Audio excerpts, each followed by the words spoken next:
Hello, everyone, and welcome back to the Big Life Podcast. I'm Leah Klinke.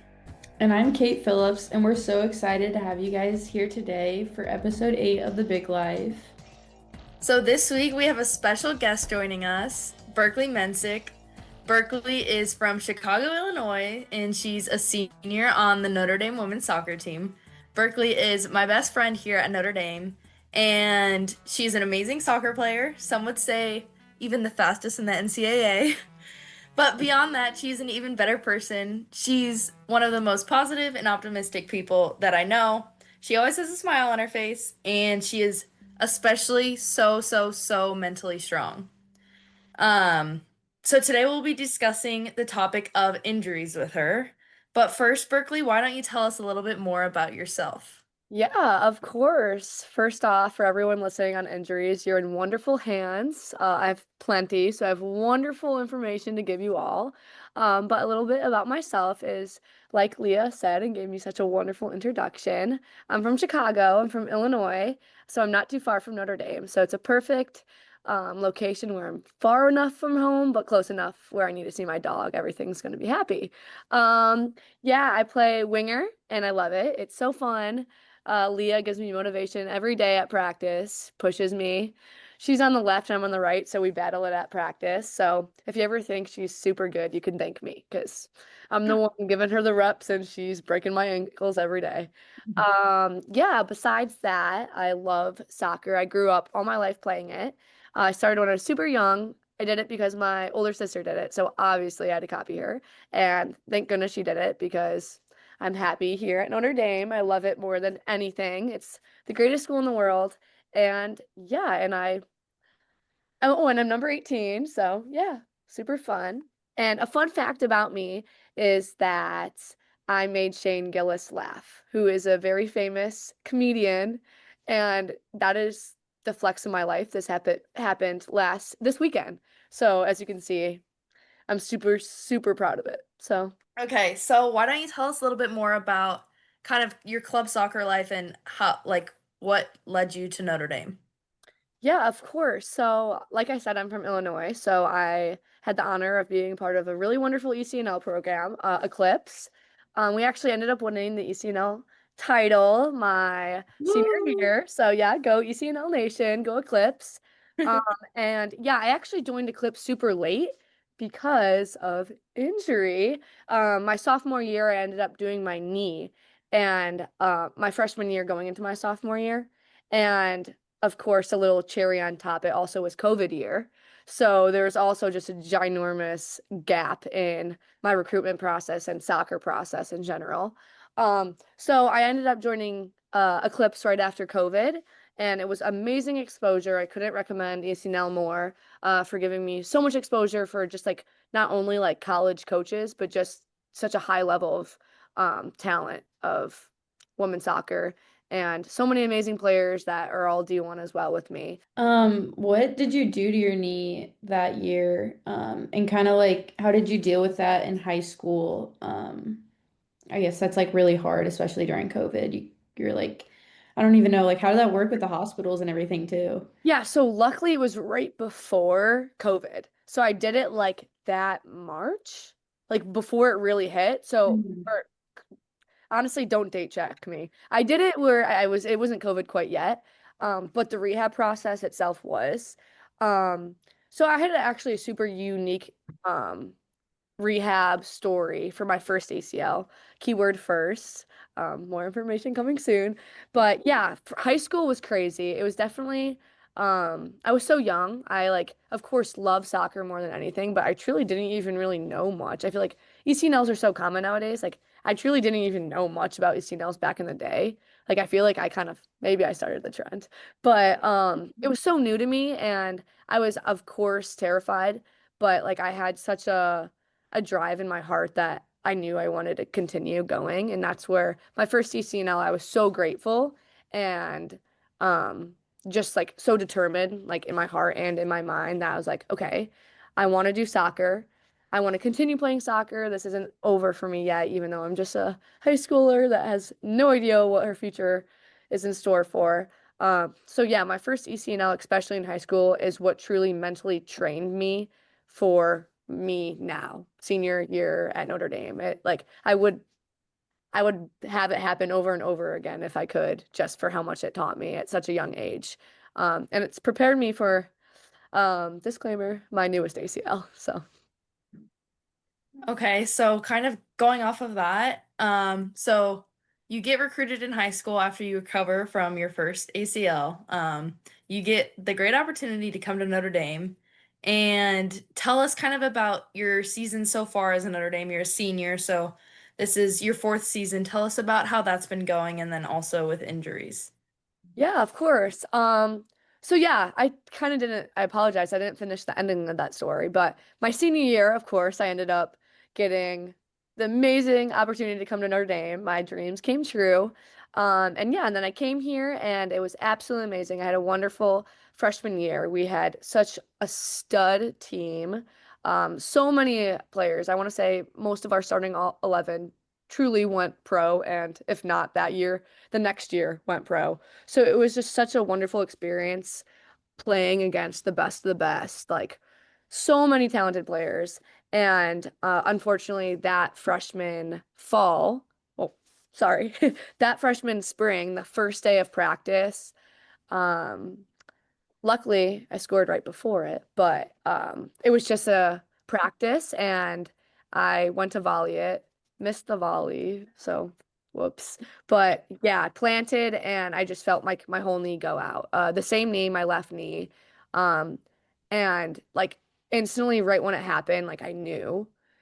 And luckily though, I'm very determined and I wanted to like gaslight myself to believe that it wasn't my ACL.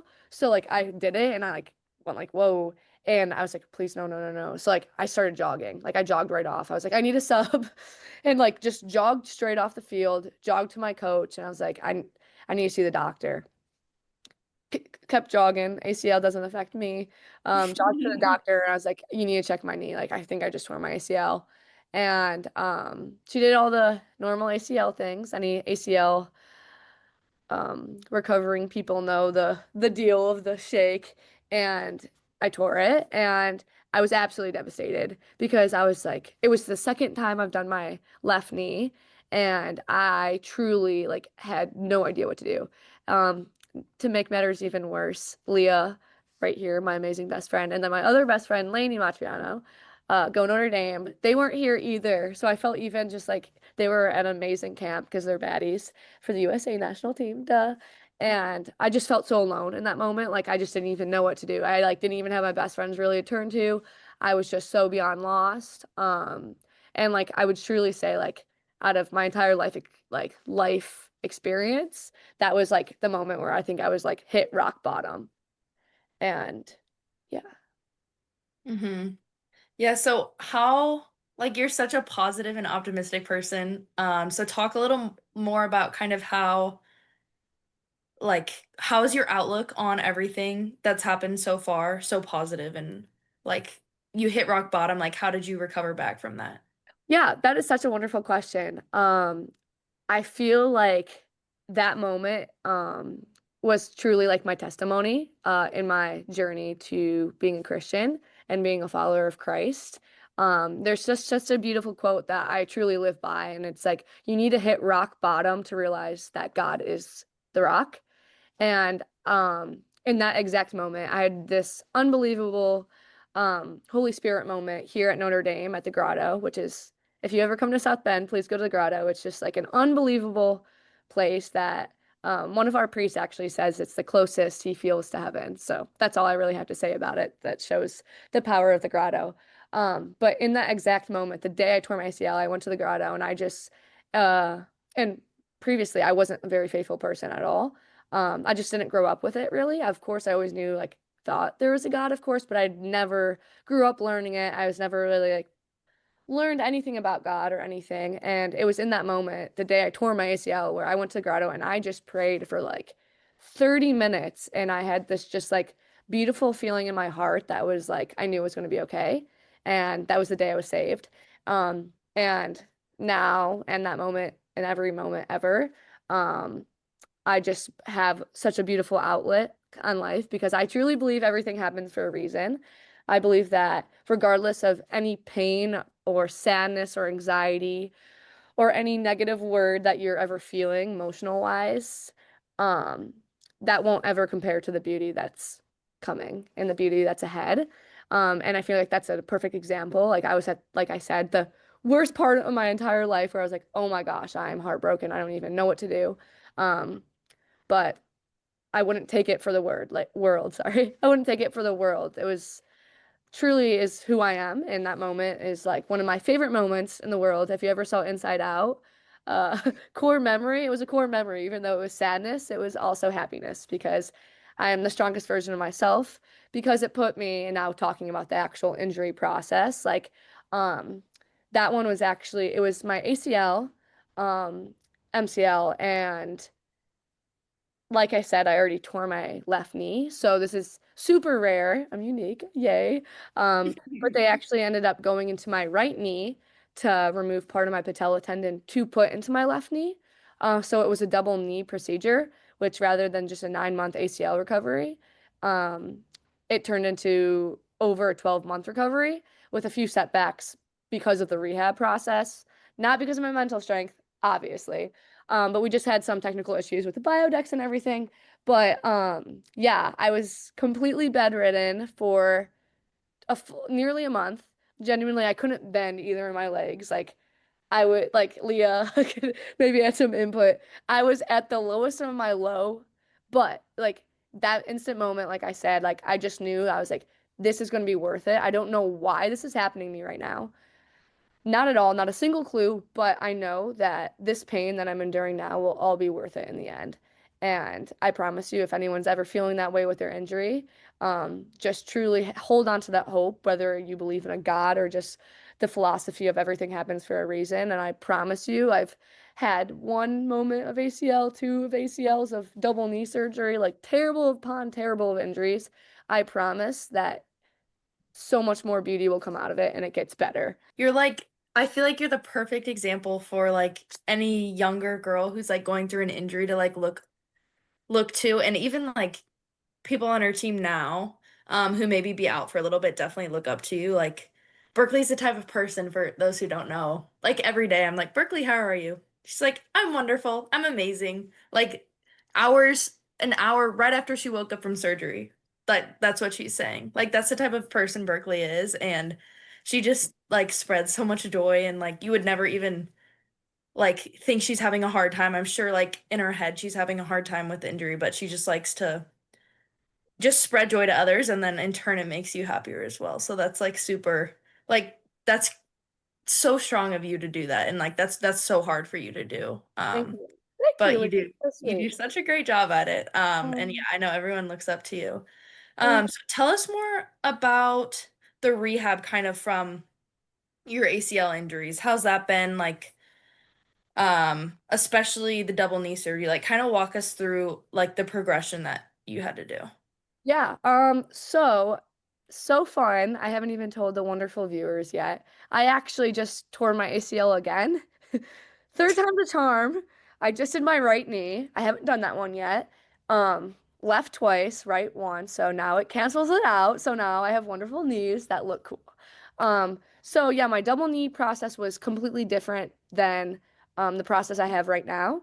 Because I tore my meniscus. So this is my first time doing my meniscus as well on top of the ACL. So would you like to hear about both or the double knee one? Because they're honestly both different rehabs. I could like vaguely talk about both, whatever you'd like. Whatever you think is most beneficial. Yeah, of course. So for right now, I'll talk to the one right now. Like I said, I tore my meniscus and ACL, so I'm non-weight bearing for 6 weeks. And honestly, I think this is a good one to talk to because I think this one has been the hardest post-surgery moment I've dealt with because of my inability to walk and just like do basic human functions. Like I can't even really go to the bathroom by myself without it taking like 10 minutes. Like, because like can't put any weight on my foot or even like put a shoe on. I have to ask Leah every morning and Lainey and our other roommate to put my shoe on. So I feel like it's just a sense of humility that I feel like I'm losing. But of course I'm not losing humility, but it's like I think it's so challenging because I'm a very independent person that it's like I have to rely on people so much. And I feel like that's something that a lot of girls have to do in injuries, even if it's not weight bearing. It's just like realizing that, like, okay, I'm not the strongest I am right now. I need help. And that's something I'm definitely learning more through this surgery. And I'm so grateful for it because it's truly making me realize the importance of like the little things. But so yeah, right now I'm doing a bunch of basic things of just quad sets and leg raises. I'm not really clear to do much because I have to wait for my meniscus to heal. But for my double knee, of course, like the first 2 weeks I was bedridden, so that's a whole different story. But that was a little bit faster of a procedure, and rehab time because I was able to walk on it like right away. And the second you're able to walk on it and move around, it truly helps so much. So for anyone that has any ankle or knee problems and like you're not able to like do anything right away, I promise you that like you go through a giant like hump where you can't do anything. But the second you're cleared, even if it takes 6 weeks, it goes so fast and you see so much progress. So once again, it's worth it. It just you got to realize the pain in the moment and the disappointment in the moment as well. That's definitely something I'm still learning and getting through. Like even right now before this call, like I was stuck in the locker room because I can't drive. So I've been here for a few hours and it's like it's so fun, like of course. Like I went on a walk on my scooter. I have a granny scooter. And like it really you also learn to appreciate the little things. Like life is not just soccer. Like life is so much more beautiful things. Like little walks and the moon was so pretty. And it's like you really start to appreciate like the little things in life. So I think that's also for anyone watching, like you have to realize that soccer is not the whole point of life. Like it is so beautiful and it's a wonderful hobby. Like I hope to go farther with it as well. I'm not done yet, even though my knees are tired, but they're about to be stronger. But there's so much more to soccer, and once you realize like finding beauty in other things than soccer, I think it's so much easier just to find happiness in the state of your injury. Yeah. I think that's a really good point. And then I also like how you said like you are a very independent person, but like you realize like now like it's okay to ask for help and even though that's so hard for you to do, you want to be able to do everything. Mhm. That's hard to like accept and like just know like it's okay at this time. Before we move on to the next question, Berkeley, tell everyone I want I think it's a good story to tell about your awesome week that you had, double knee surgery, your series of events that I happened. have to tell everyone. Yes. All right, this is a perfect story for everyone, and I'm not lying. I could pull up my phone right now if you need Yeah. videos. I promise it gets better, even when this might have been rock bottom. But a moment of pain is worth a lifetime of glory, and obviously now I can laugh at it, but genuinely, it was a week and a half after I had double knee surgery. I was on a walker. I couldn't walk, like I couldn't bend my leg. Like I couldn't even go to the bathroom by myself because like I had to have someone hold my legs. Yeah, whatever. I'm out of that moment now. It's only one leg, so yay. Um, a week and a half after, it's the first day they said I could like start adapting to crutches. So it's my first time using crutches, and I'm like, oh yeah, progress. I'm walking on crutches, can't bend my knees, but I'm walking. And it's like early in the morning and so pretty out.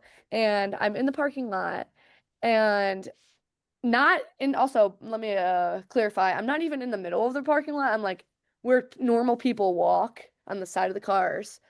And all of a sudden I see a car just like speeding at me. And I'm like, huh? That's not gonna hit me. Like, that's not close. Oh, doesn't stop.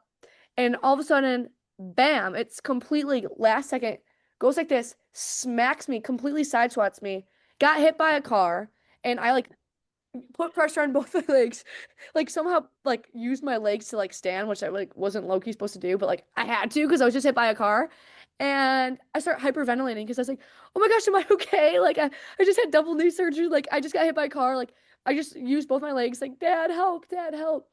This man gets out of the car and tell me you go to Notre Dame without telling me you go to Notre Dame. I was hit by a priest. It was a priest Oh that my hit me God. with a car. And of course he was a priest, and I know he's a good human being, and he didn't mean to hit me with a car. So I didn't tattle on him. But then, and if you like know me, like I love people and like I hate sadness. So I would never wish this upon him. The next day he gets fired. So I was like, oh, and it was I didn't tattle, but I think the word got out or something. He gets fired. And I'm like, oh my gosh, like it felt so bad. Then 2 hours after I got hit by a car, it starts downpouring rain. And I'm like, okay. Oh, and it was my last day. They gave me an emergency room to stay in, and it was my last day. And like, if you ever been on like a walking scooter, like it's kind of inconvenient to hold the crutches. So my dad had this wonderful idea. He's like, give me your crutches and I'll meet you right outside your dorm because I had to bring my scooter to my new place of stay, like where I was living now. So I was And like, it's okay, also 40 degrees out. yeah, 40 degrees, Raining, downpour rain, and freezing. it's waterproof, I'm told. And I'm like, okay, yay, this is a great idea. I don't want to carry those scooters. Put my headphones in. I'm like, okay, today's gonna be a good day. I was just hit by a car, but it's gonna be good. It can't get any worse. All of a sudden, I hear this beep, beep, beep, beep, beep.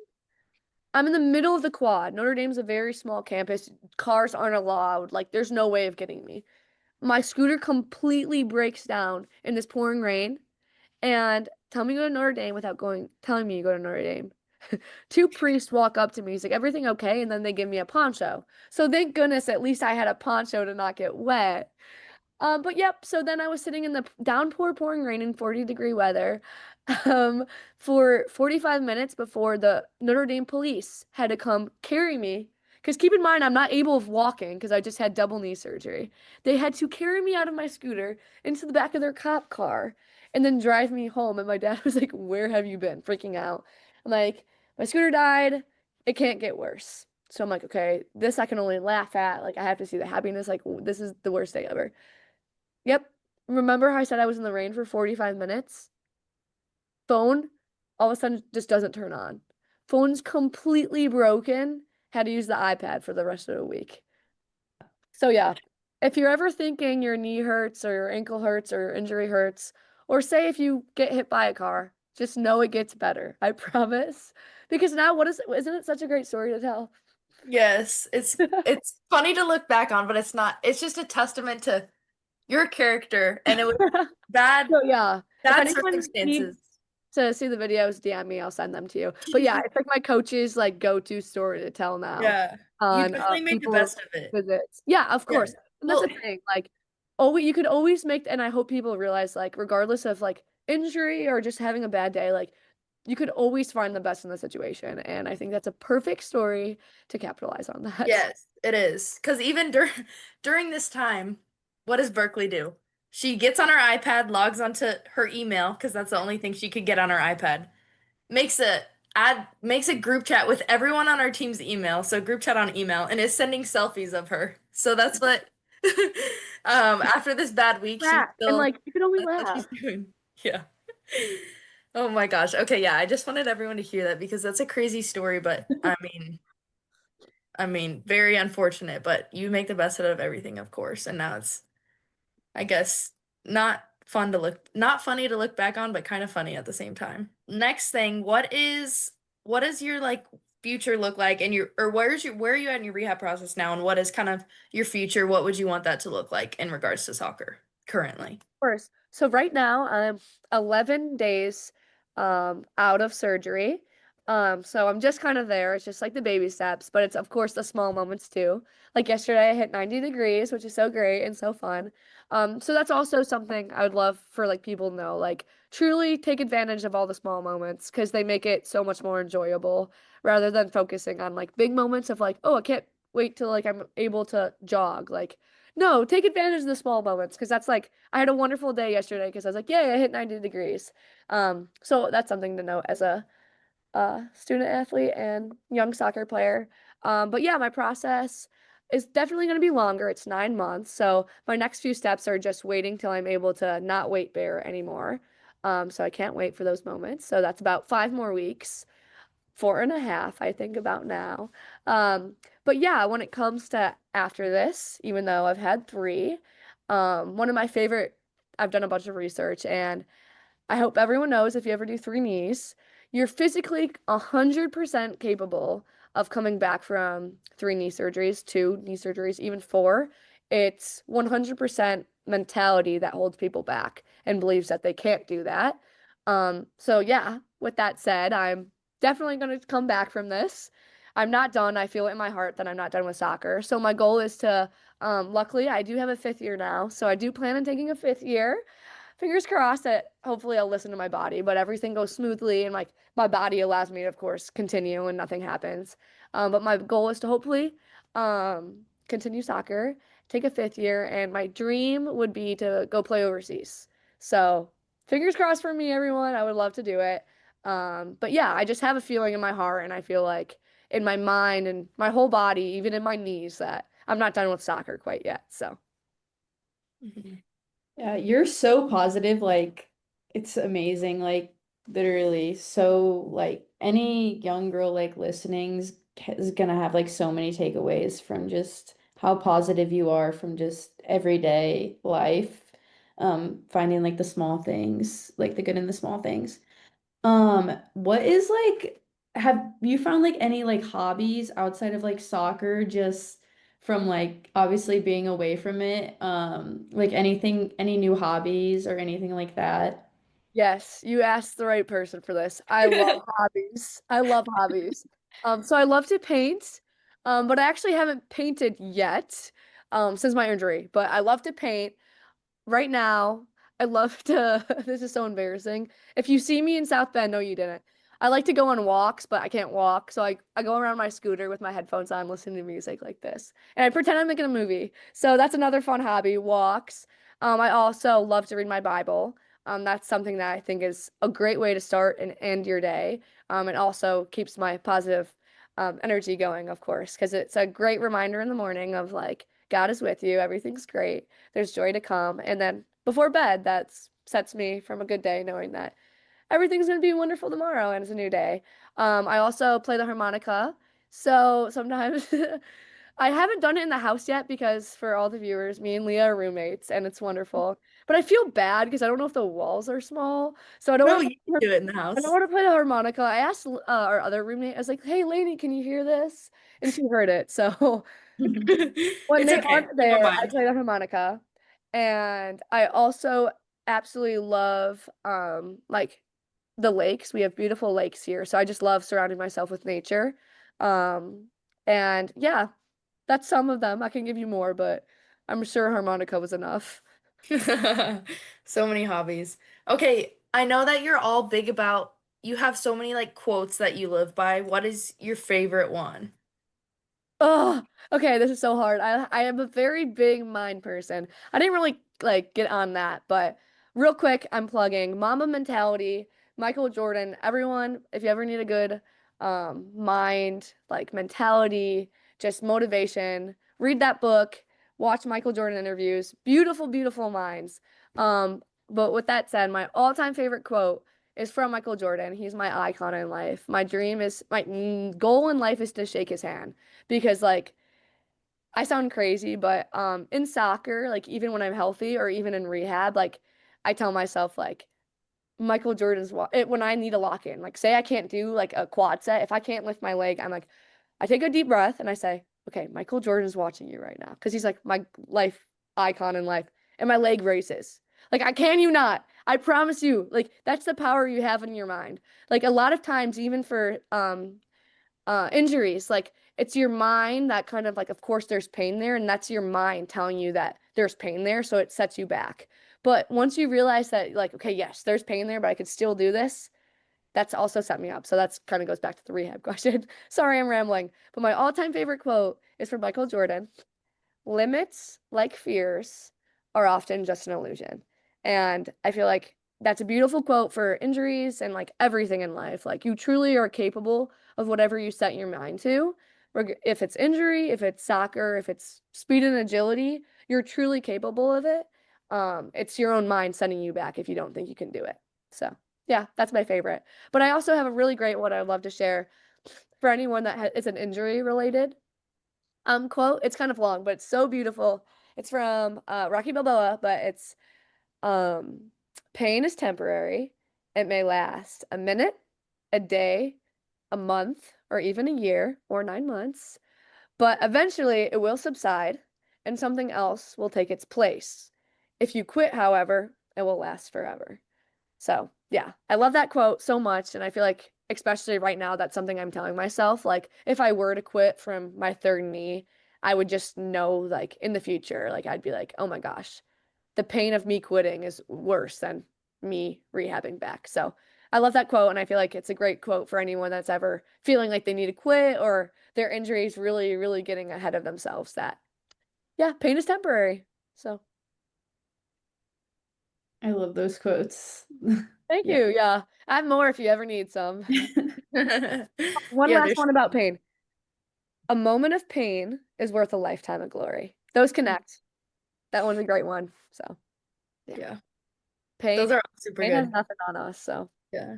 I've been blessed to have heard those a lot now, and so those are sticking in my head now, which is good. I need to have a mentality more like you. she But yeah, does. there's no quit for you, Berks. Last thing is what is one piece of advice you would give to younger girls who may be struggling mentally with their physical injuries? Oh, that's such a beautiful quote. Um, I think that, I mean, not quote, sorry. That's such a beautiful question. Um, ah, I feel like there's so much, as you can tell, I love to talk, but I feel like there's so much I would love to say. So if you're listening, feel free to text me. But one piece of advice I would truly say to anyone listening that needs to hear it is I'm actually going to say a Bible verse. That is something that I always say to myself more than even those motivational quotes is you don't realize what I'm doing now, but later you'll understand. Um, and I feel like that applies to injuries so beautifully because I think it's so easy to get so dark and so negative minded when you're dealing with an injury and like question like why is this happening? Why did this happen? Um, but just knowing that it truly did happen for a reason to make you stronger, both in your mind and your heart and your own body, is something that I just love to realize and I tell myself and I hope people realize that like if you have an injury, like I hope you know after every injury that I've had, I've genuinely have become a better player and a better person from it. And I hope that's something that people realize even though you may not feel it in the moment. So yes, the pain that you're feeling now cannot compare to the beauty that's ahead. So That's a good one. Okay, well, thank you so much, Berks, for joining us and talking about injuries and your mentality and mindset. I think it's really good for really anyone to hear just how positive you are about everything and how your mind really can help you to like overcome anything. I feel like even like going into college in this past year, I didn't know anything about mentality. I just like played soccer, but I feel like you've opened my eyes a lot to the power of your mind and you've given me some good quotes, recommendations, books, all of that. So, I thank you for that.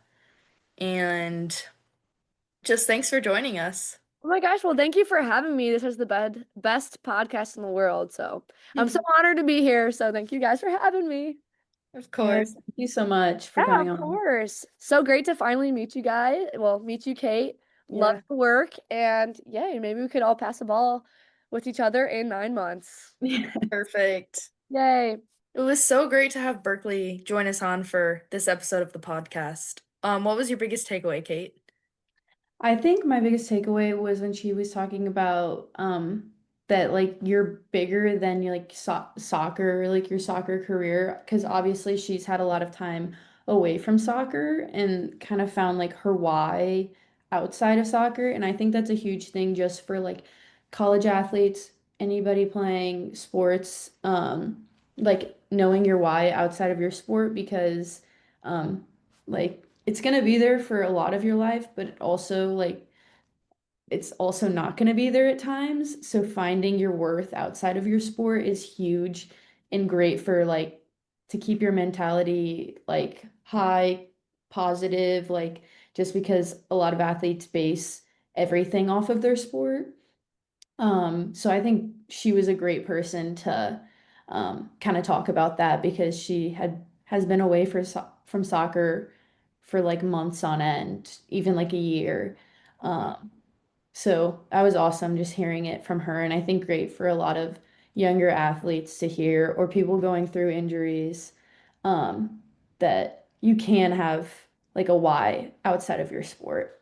What was your Yeah. biggest takeaway? I think, well, I really liked that one and the fact that we asked her about her hobbies and she listed like 10 of them. Like Yeah. she obviously like soccer's a big part of her life, but that's not all her life. Like she doesn't just live her life for soccer. So I think that's a really good point, and it's important to like have a balance in your life and like diversify yourself and to have like so like many things that make you happy beyond just soccer. But I'd say another big takeaway for me is just like her whole mentality. And I said it before, but like she's definitely someone who inspires me every single day because that's her personality every single day. Always so happy, smiling, so joyful, and just she reminds us too in our team, like just the power of your mind, how your body can do certain things, but your mind will trick you into thinking it can't, or some like just for an example. But your mind is so powerful. And I think that's just a big mentality. And it's important to like positively visualize like the things you're gonna do. And again, she said that quote about like limitations, like it's just what was the word? It's like there's like no such things as limitations. It's just like your mind stopping you. So I think that's just all really interesting for me and inspiring for sure. Yeah, you get to be around her like positive energy all the time. I already know that like definitely rubs off on you guys just because I mean you're seeing her go through like such a hard time and like she's just positive through everything it seems like. Yeah. She just seems like an amazing person to be around. Yes, definitely. Yeah, she definitely rubs off on our whole entire team and inspires everyone, and she's just a great person, a great leader to have on our team. And um Mhm. I mean she's loved by all, of course. Like she's everyone's best friend, and we all look up to her. So it's good. And that's also good for her. Like she's one of the oldest on the team, so it's good for our younger kids on the team, and then also maybe some other people who are out with like smaller injuries to just look at her and be like, okay, that's like I I want to be like her. And like even when I'm injured, like she's on the sideline cheering people on, like that too, and supporting the team, like feeling welcomed, like feeling a part of the team even when you're injured is hard. So she does a great job at that and just really helps everyone to stay super positive about everything. So yeah. I think we should talk a little bit now about conference games. So this is the first week of conference games. Well, Mhm. actually, first let's talk about games from last week, and then we'll talk about conference games. Yep. Because this week, this past week of games is actually crazy. A lot of Yeah. insane results and a lot of top teams losing, tying. So I feel like the biggest one that stood out to me, or there was multiple, but Duke tied Alabama 1-1. So that was a big game, I think. And then also for me, I watched Arkansas tie Creighton 3-3, which was an insane game until the Yeah. very end. It was very chippy and aggressive. I was kind of scared for them. They were about to like get in fights and stuff, but that one was also pretty interesting for me to watch. Yeah, definitely back and forth in that game. And then the Duke tying Alabama. Alabama scored with like 30 something, like 30 seconds left. I think literally 30 seconds left. One of my teammates, her best friend was the one that scored, but Oh, awesome. I mean, she's really good. But it was just like a goal that was like I don't even think she expected it to like go in. She kind of like it was like a cross and she kind of like tapped it and it was just super awkward. Um, but yeah, that was a big tie. I mean, to be Mhm. able to score the last 30 seconds, I mean, I don't know, you never happy to tie a game, but like they probably were like happy to come away, especially against a team like Duke. And then the Stanford USC, Stanford lost. Wait, no, wait. Yeah, Stanford beat USC and then they went and lost to UCLA 2-0. UCLA won. That's pretty I thought that was like interesting that they had those games back to back, like two big rivalries. But Stanford was number one and was I mean killing teams. Their goal differential was like insane against teams. And then Mhm. going and losing 2-0 to UCLA. That one stood out to me. And also the Memphis in Tennessee, they tied 0-0. Tennessee still hasn't gotten scored on, which is actually crazy. Yeah. So their goalkeeper had a good penalty save, but both of those were two that stood out. Yeah. Those are especially the Stanford, yeah, I remember seeing the game on Thursday, I think, where they beat USC Southern California like 5-1 or something, and USC was number like 5 or 6. I was like, wow, like Yeah. Stanford's really making a statement. Did you see that goal that Oh oh yes, my I God, did. it I might have did. been like it was like one of the craziest goals I've Yes. Actually crazy. The one from like way far out. Yes, it was That insane. was crazy. That was such a banger. Yeah. I don't know if she was aiming for the goal or what, but that was amazing. That was amazing. Yeah. That was crazy. That was so good.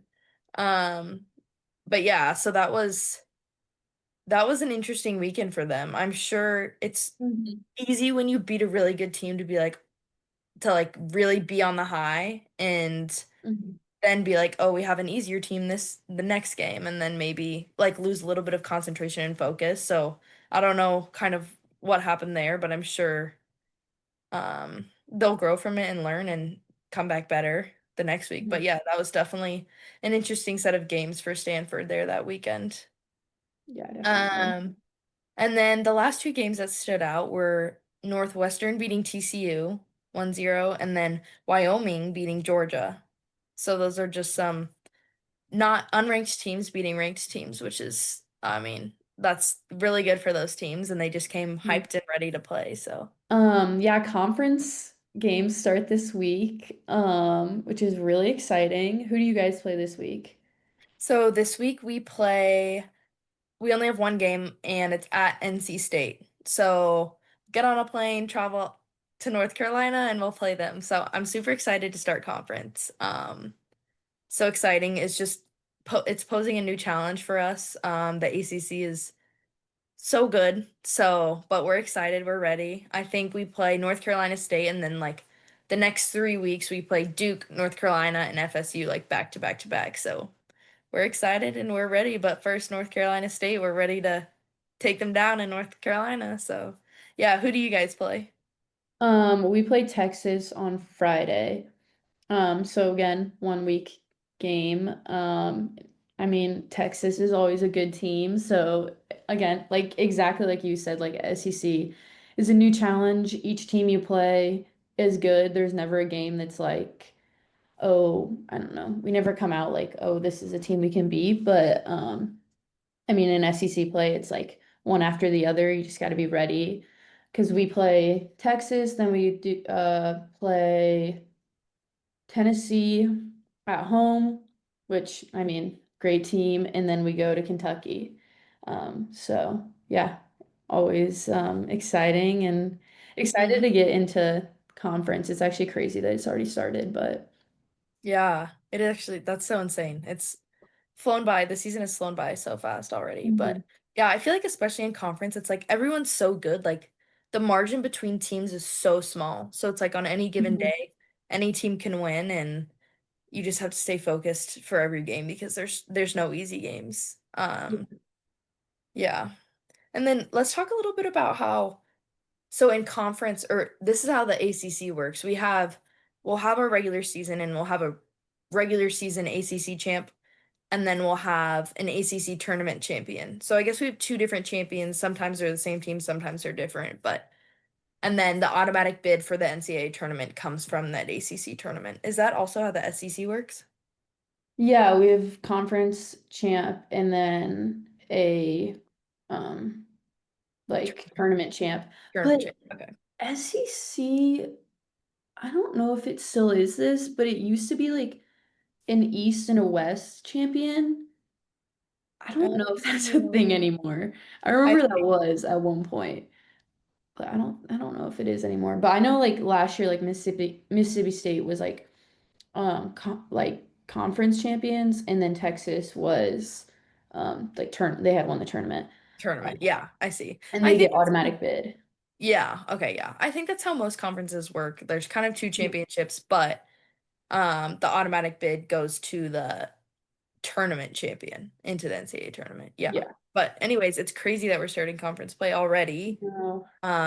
But it's so exciting at the same time. And next week we'll be able to come back with 1 week of conference play done. I mean, another week in the season done. It's crazy how far this season has come already. Yes. Well, thank you guys all for listening to this week's episode of the Big Life Podcast. We love talking to Berkeley and discussing all the fun in upcoming games this week and last week. So tune back in next week for another great episode, and we get to talk about some conference games. Hmm. So we'll see you guys then. See you Bye. guys then. Bye.